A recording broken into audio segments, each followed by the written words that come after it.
Pat Nevin's with us, obviously, as the music suggests. Hi, Pat. Hey, how you doing? You well? Very well. So the World Cup experience is over. Suddenly strikes me we'll be having pre-season thoughts and chats very soon as well. There's not much of a break. I sat this afternoon, writing an article for the Super Cup, where Chelsea are playing against Liverpool for UEFA. So I got home 2 days ago from that, and it started again, basically. So all the games are going to start coming thick and fast now. You can switch off if you want to, but in simple terms, football doesn't switch off. You've got the Copa America, you've got the AFCON, Cup of Nations, so it just never ever stops for certainly some of the players. So more sympathy for them than for us, I think. How was the Pat Nevin World Cup experience then? It was fantastic. It really was brilliant. Obviously, this was to be sold as well as possible, but there's certain things you can't sell if it's a bit rubbish. It wasn't. I thought it was really good. Really enjoyed it. There was enough excitement, interest. Certainly the VAR in the early stages of it caused a lot of interest. But it was plenty of good football being played apart from that. There was a lot of interesting stories in it. The Rapinoe one became a massive story because of Mr. Trump. And I have to say, that made me snigger more than anything else in the whole tournament. But there was plenty of other things as well. Players that I didn't know about. And I followed the women's game and have done really closely. But for Lavelle, who scored the other goal in the final there, I mean, she's a fabulous player. If anyone who's not seen her, just watch her. Really, really fantastic player. And you can see that there are players in a lot of teams that, you're not just trying to make it up. They are really special. A player called Islani for the Norwegian team who's just brilliant, number 10, just genius. What a player. Serious injury in the last seconds of the game that she was playing. But really, just generally, I said Norway, I meant Sweden, of course. And of course, there's other players around the place like Lucy Bronze in England. And there's a girl called Erin Cuthbert. And I say girl, not woman, because she's only 17, 18 now. So there's a lot of good players around, so it's great. And how quickly and how much is the women's game developing in terms of standards, styles of play? Because you've been observing for a long time now. Yeah, I could tell you purely for Scotland. Scotland have went on this massive increase in the last 2 or 3 years. Now, that's got to do with the fact that there was money pumped into it. You'll notice that every single team in the last 8 all have their own national leagues, and that makes a big difference as well. It's basically professional. They get to play a lot more games, they get to train in better surfaces, they get a little bit more backing, and they don't have to do a lot of them, another job, which is part of the problem that the women's game had in many areas for a long, long time. If you do anything and you do it like professionally and you spend more time doing it, the pool now is much, much bigger. I mean, the Americans have always had this massive pool of players to go for because, football in some people's eyes is a women's game. And in America, or in the US anyway, it's not absolutely the case. But if you look at, around the place now, the growth in the number of girls playing at school when they're younger now is growing massively. A lot of people have said for 10 years now, it is the fastest growing sport in the world. Well, at the moment, it didn't half look like it. Look, there's downsides as well. One of my favourite reasons why I absolutely loved women's football and always have is because nobody dives about and rolls about and pretends to be injured. Well, not until this World Cup anyway. And we began to see bits of it in this World Cup. But that's professionalism. That's what it brings. The Americans are now doing it. The Argentinians are doing it. And that's a wee bit of sadness, but there's not that many more sadnesses about it. And of course, it was in France that I basically swanned about France for a whole month. What's wrong with that? Nothing at all. You, I know in advance of the final yesterday, you tipped USA very strongly. You said, I think, that really not many of the Dutch players would get in the USA team, so you wouldn't have been surprised by the win yesterday at all. Slightly surprised that the Dutch lasted as long as they did, but they've got a very, very good goalkeeper. She was the only one you could argue could make it into the US team. So because she is that good, kind of hard to break down. They were pretty well structured, well organised. But did I ever see them going on and winning it? It would have been one of those absolute fluke, unusual 1 in 100 type of games. And that's to take nothing away from the Dutch. The Dutch came from nowhere. And they were, 4 or 5 years ago, they were nowhere. Absolutely nowhere. And they came on leaps and bounds. So as I heard Rapinoe and a couple of others talking about it afterwards, have a look at what happens in the next Women's World Cup in 4 years' time. suddenly the Yanks are in big trouble, because if the English, if the Scots, if the Swedes, if the Netherlands, they all just grow at the rate they're growing at just now, they'll be right on the tails of the Americans, who, although very, very good, I don't see any great improvement in it.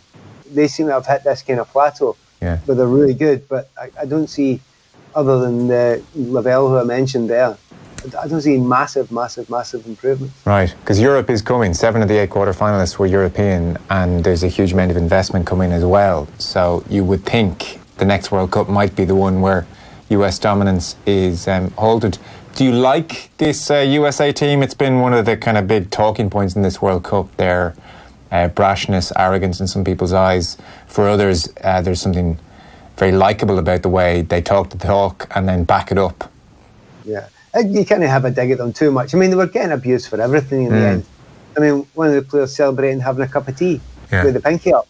I mean, hey, how hard is that, eh? Do you know that? Serious social, political satire we're getting there, eh? I thought, that's a bit harsh, digging them up for that. Who, as a matter of interest, because I'm looking, who's abusing it? Like, this seemed like one of the great manufactured controversies. Who exactly was criticising Alex Morgan for that? People on the dog online somewhere. Yeah. That's one of the great stock answers of people on Twitter. You know, I mean, really, it was just not a thing, and it became a thing. And even the interpretation of the celebration was mixed. So now, she was definitely talking about, oh, you English with your tea, and then people started saying it was the Boston Tea Party. Well, sorry, the official US Twitter feed for the women's soccer team had something along the lines of like sticking it to the Brits, and it was, you know, in honour, she scored 13 goals and this is in honour of the 13 colonies. So even they misinterpreted it. I thought it was a little, you Brits like tea, well watch me sup your tea thing. And then she came out and said it was to do with Sophie Turner, Game of Thrones. Apparently, I haven't heard this phrase, but if you say, you know, what's the tea? It's like, what's the story? What's going on? And she was basically supping the tea going, well, that's the tea. I just scored. It's kind of a, how do you like them apples kind of a thing. So nobody actually even knew what the celebration meant. I hadn't heard of this saying. What was interesting was she came out, and this is applicable across the board, and this is maybe the wider issue I wanted to ask you about. She was certainly of the opinion, Alex Morgan, that she was being criticised for this celebration. Again, not roundly, I don't think, but she was being criticised for this celebration on the basis of gender, that in her words, men grab their sacks and they don't get criticised, and I'm getting criticised for this. I wasn't so sure that was true, actually. I think men get, you know, a bit of criticism for unusual celebrations as well. But in broad terms, the US team felt they were being victimised at times on the basis of gender. They were being criticised for things that men wouldn't have been criticised for. I don't agree with that. I think the Americans were getting it maybe slightly unfairly because they're American. And one of the things I've said for many years now, I love the American fans. When I travel with American fans, you know, started in Brazil, I was amazed by the numbers, how positive, and the fact that they were always cheery when everybody else hates them. Not everybody else, but all around the world, there's plenty of people that hate the Yanks, isn't there? Yeah. And I used to be really, really impressed with them. If people are having a dig at the American team, honestly, it's not the women. it's the whole lot. It's everybody's getting it. But there's much positivity coming through. I mean, as soon as Rapinoe started saying that stuff about Trump, I mean, the amount of people on side in that, it wasn't an aimed at female thing. Maybe it was for some people, but in the wider scheme of things, I absolutely didn't think that was the case, and the reasoning behind it. And it was, dare I say it, a storm in a teacup anyway. Because, ouch. Because there was other bigger things happening there, the other more important things happening there. It was, to a large extent, a media construct. And I don't know why they needed to construct that, because there was plenty of other stuff going on. There was plenty of other stories going on. But anything, so if you're going to be wound up for having cups of tea, you can't get away with anything. You might as well walk with a sack over your head. So I must admit, I didn't partake in that particular argument. I decided to go rest for that one. No, I was the same. I thought it just felt so constructed, as you say. It didn't feel real, and there were discussions about, well, female athletes can't be brash and can't be cocky. And I thought, well, like, we're not so sure about lots of male athletes who are cocky as well. Like, there's cocky, we see cocky athletes to sell fights and a brashness to sell fights. For some people, it's brilliant and they love it. Other people think, well, you're a bit cocky and you're dominant, so I don't quite like you.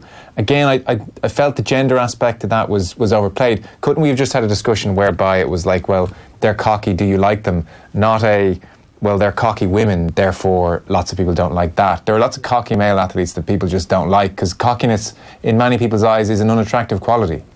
Yeah. See, I've always been a bit of an equalist. You know, I just treat, so if somebody behaves one way, male or female football, I'll just basically react and treat them the same. And whatever treatment they get, I'll react exactly the same way to it. So the reaction that they're getting there, I'm thinking, well, if another footballer got it, you know, I would just shrug my shoulders and move on. But many people will make the subtle argument that, yeah, it's different because there's hundreds of years worth of oppression, you know, behind that. And I get that argument, but if we're going to move forward, and I think we will move forward, and I think the women's game will move forward, it'll be a shrug your shoulders at naysayers and realise, do you know, if that's the worst that you think you're going to get, you might as well walk out the door now. Because as this game gets bigger, and it gets professional, and it gets the limelight, you have no idea what's going to hit you. That's true. Social media criticism is not going away. It's only going to go in one direction. Ali Krieger said that, and this ties in with the brashness, she said that she reckoned the USA had the best two teams at the tournament. Based on what you're saying about European teams coming for them maybe within the next 4 years, you don't agree with that? It's not that level of dominance, I presume? No, they actually might have. They might have. Their second team might have just about squeezed it as well. Right. Probably not, but they were good. They've got more strength and depth. But Miles, if you look at the depth in the other teams, it's a drop off the cliff once you get past the first 12, 13 players. So the strength and depth is very, very limited with the other teams. But you know, they've had 30 years to get this sorted. Everybody else is catching up really, really quick. The thing that makes me smile, anyone who's brash enough to say all that stuff, good luck. Going to bite you. Football will always get you back. They will always get you back. You know, in most sports it's exactly the same. Let's see if you're brave enough to say that in 4 years' time, when everyone else hasn't had, you know, the millions. No, they've had more money than most other leagues. In fact, every other league. A lot of the top players have got more money through sponsorships, etc., than everybody else. So they've had that opportunities and those opportunities longer. So, well, they may claim to be, we've been victimised in certain ways, but hey, you've still got a lot more help than some of the other girls that are coming up. So they're going to be hungry. And when they come through and they remember the things that were said, don't worry, they'll be brought up again. And that's just the gig, that's just the deal. Maybe I was talking to Heather O'Reilly, who's one of the former players for America, and she is just the loveliest person, but she's had this inbred kind of thing where we all say the phrase first and worst, that's the only two positions, but they live it. They absolutely live it. Yeah. And I try to explain it to her that, you know, I remember I said to her, I used to play football for the love of the game, for the beauty, for the fact that I could create, and then winning was good as well. And she looked at me as if I was from Mars, and she went, hey, what are you talking about? No concept of it, none at all, no idea of how that could possibly make sense. So you have to remember, culturally, they're very, very different the way they've been brought up. Now, you can go and look at the New Zealand rugby team and they'll be exactly the same, but they haven't got the arrogance with it.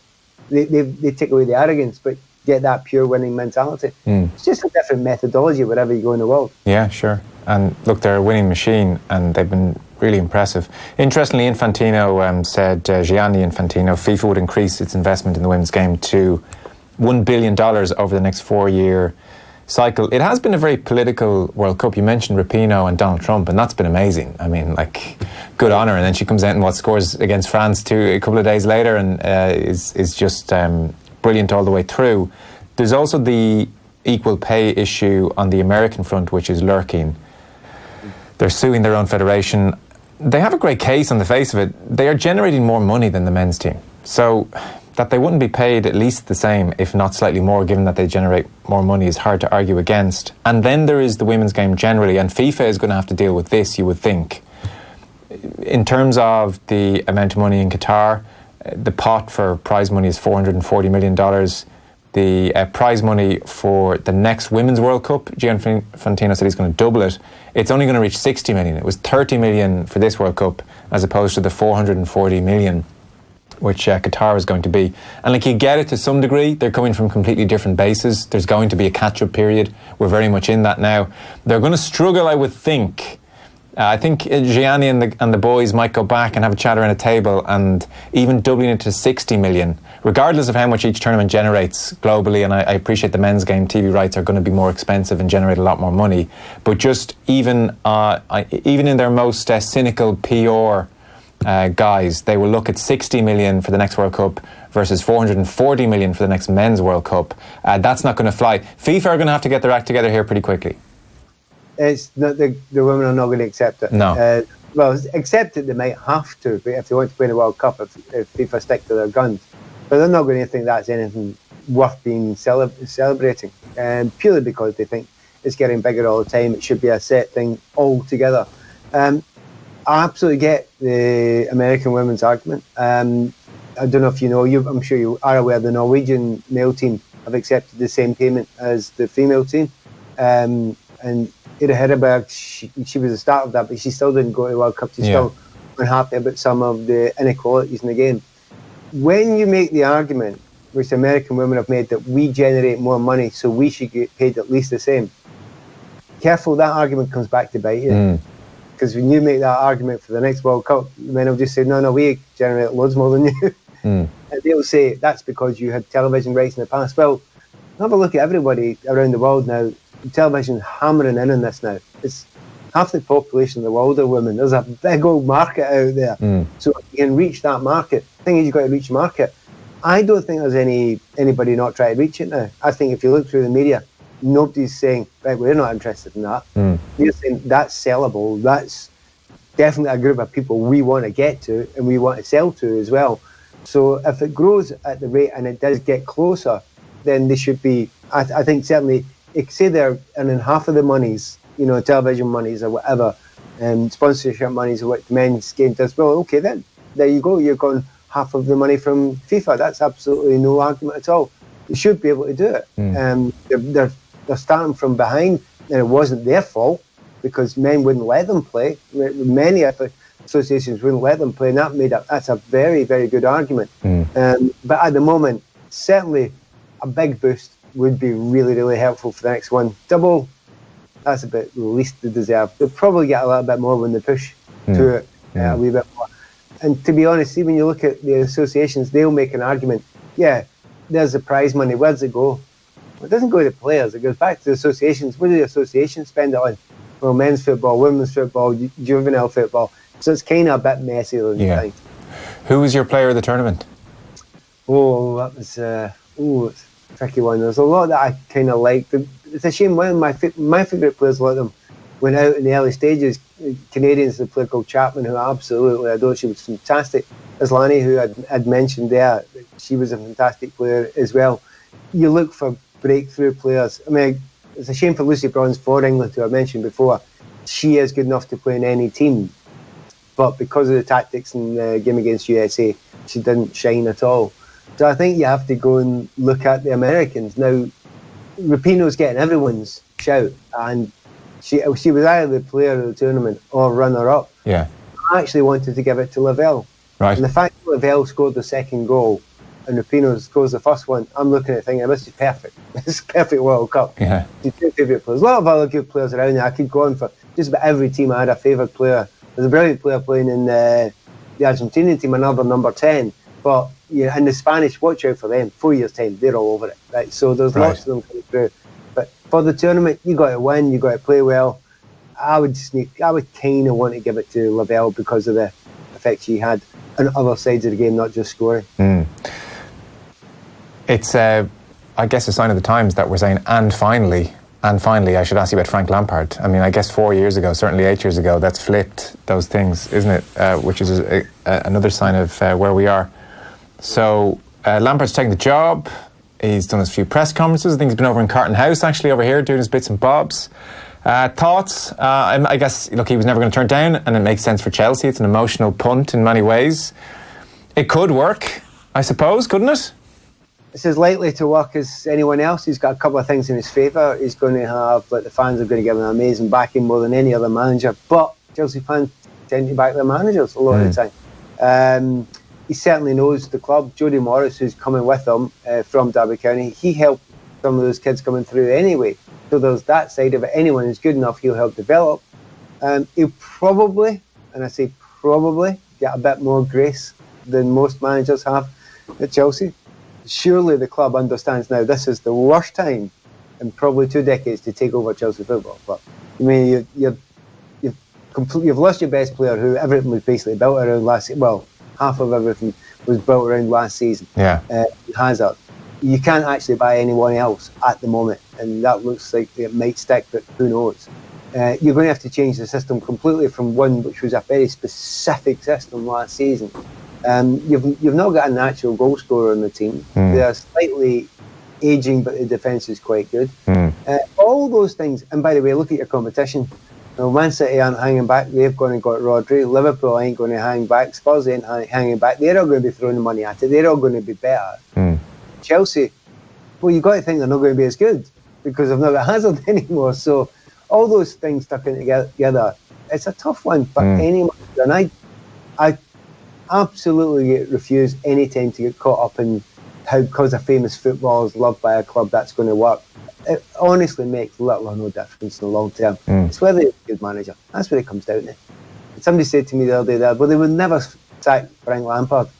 They sacked Jose Mourinho twice. Yeah, they will definitely sack Frank Lampard one day. There's nothing sure. There's nothing sure. So, I mean, that's why I kind of laugh at it a wee bit.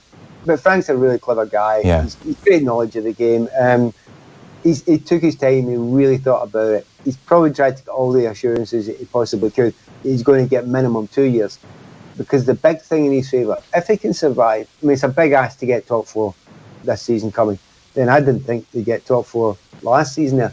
There's a big ask to get top 4 again because Liverpool are miles ahead, Man City are miles ahead. So you're on that fight again. So, wow, if you manage to do that. However, if you do that, have a look at the coffers. The money that's been made, Morata's just gone. Was that 65 million euros? You've got Hazard, is just huge sum of money gone there as well. I mean, and you've got the Champions League again this season. Chelsea, to some degree, he is going to have a monster war chest in a year's time. He's also got an entire year to look, to check, to see everything around him. So if he's given that year, and as long as they don't get relegated, as long as that's the case, and then he goes into next season, the season after that, you never know. He's then got a fair to middling chance. This season, I wouldn't say it's a write-off, but the expectation must, if they have any sense at all, be quite low. Should be a fascinating season. Hey, listen, I don't know if you're taking a break or not. Let's hook up in 2, 3, 4 weeks' time when the madness begins again. Oh, I'll be there, don't worry. All right, thanks a mil. Cheers.